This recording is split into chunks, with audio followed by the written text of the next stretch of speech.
नहमदुहु व नुसल्ली व नुसल्लिमु अला रसूलिहिल करीम अम्मा बाद फ़अऊज़ु बिल्लाहि मिनश शैतानिर रजीम बिस्मिल्लाहिर रहमानिर रहीम।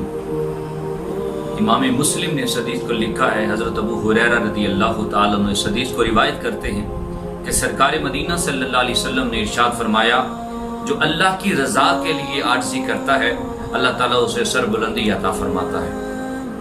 चूँकि आजिज़ी इनकिसारी से इंसान को बुलंदियाँ मिलती हैं और तकब्बुर से अल्लाह ताला नाराज़ हो जाता है। अल्लाह के नबी हज़रत मूसा अलैहिस्सलाम ने भी अल्लाह से पूछा, ऐ अल्लाह, वो बंदा तेरी मखलूक में से कौन है जिस पर तुझे ज़्यादा गुस्सा आता है? फरमाया, वो बंदा जिसका दिल मुतकब्बिर होता है और जिसकी ज़ुबान सख्त होती है और जिसका यकीन कमज़ोर होता है और जिसके हाथ बखील होते हैं, वो बंदा, उस पर मुझे सबसे ज़्यादा गुस्सा आता है। मेरे मुस्तफ़ा करीम के ग़ुलामों, बड़ी बड़ी हस्तियों ने बड़े बड़े मकाम पाए हैं, लेकिन उन्होंने आजिज़ी और इनकिसारी से ज़िंदगी गुजारी है। हज़रत उमर फारूक रज़ियल्लाहु ताला अन्हु के बारे में मैंने पढ़ा कि मदीना की गलियों में आप बच्चों से, नाबालिग बच्चों से कहा करते, क्या बच्चों, मेरे लिए अल्लाह से दुआ किया करो, उम्र बख्शा जाए। अरे जिनकी जो शान पे अल्लाह का कुरान और नबी करीम सल्लल्लाहु अलैहि वसल्लम का फरमान जो है ना वो उतरे, उस हस्ती का अंदाज देखें और उनकी आजिज़ी और इनकिसारी देखें। बल्कि हज़रत उमर बिन अब्दुल अज़ीज़ वक़्त के खलीफा हैं। एक बंदा मेहमान बन गया और रात को जब आप इशा की नमाज पढ़ के आप कुछ लिखने के लिए बैठ गए तो लिखते लिखते अचानक चिराग बुझने लगा। तो मेहमान अर्ज़ करता है, हुजूर चिराग बुझने लगा है, अगर आप कहें तो मैं चिराग को मैं दुरुस्त कर दूं। तो आपने फरमाया, हमारी शान के खिलाफ है कि हम मेहमान से कोई काम करवाएं, ये हमारी मरवत इजाज़त नहीं देती।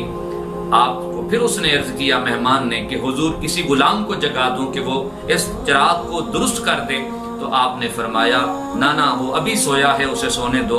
आप उसी वक्त उठे और आपने जाके उस चिराग को खुद दुरुस्त फरमाया और फरमा के वापस जब आए तो मेहमान कहने लगा, हुजूर आपने खुद ये तकलीफ की है, हम थे गुलाम थे। तो आपने बड़ा खूबसूरत जुमला इरशाद फरमाया। आपने फरमाया, जब मैं चिराग दुरुस्त करने गया था उस वक्त भी मैं उमर था और जब मैं वापस पलटा तो तब भी मैं उमर था। जो अल्लाह की बारगाह में आजिज़ी करता है अल्लाह उसे सरबुलंदी अता फरमाता है। तो आज किसी को ओहदा मिल जाए, कोई मनसब मिल जाए तो किसी से बात करना गवारा नहीं करता।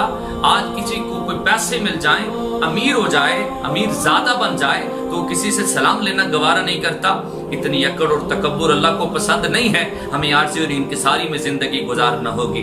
बड़े बड़े लोगों ने जिंदगियां गुजारी हैं तो इस अंदाज में गुजारी हैं। हज़रत अबू बकर सिद्दीक को जब कोई उनकी तारीफ करता तो आप अल्लाह के हुजूर उसी वक्त ये जुमला कहा करते, ऐ अल्लाह, तू मेरी ज़ात को मुझसे ज़्यादा जानता है और मैं अपनी कफ़ियत को इनसे ज़्यादा जानता हूँ। ऐ अल्लाह, ये इनका हुस्न ज़न है, ऐ अल्लाह मुझे इससे भी बेहतर फरमा दे जो ये हुस्न ज़न रखते हैं। ये तो दुआएं करते और आजिज़ी और इनकिसारी भी इंतहा दर्जे की करते कि अपने हाथों से सारे काम काज करते, लेकिन फिर भी आर महसूस न करते। हमें भी चाहिए कि हम इन बड़ों के नक्शे कदम पे चल के हम आजिज़ी इनकिसारी इख्तियार करें और तकब्बुर की तरफ न बढ़ें। अल्लाह ताला हमें समझने की तौफीक अता फरमाए। वमा अलैना इल्लल बलागुल मुबीन।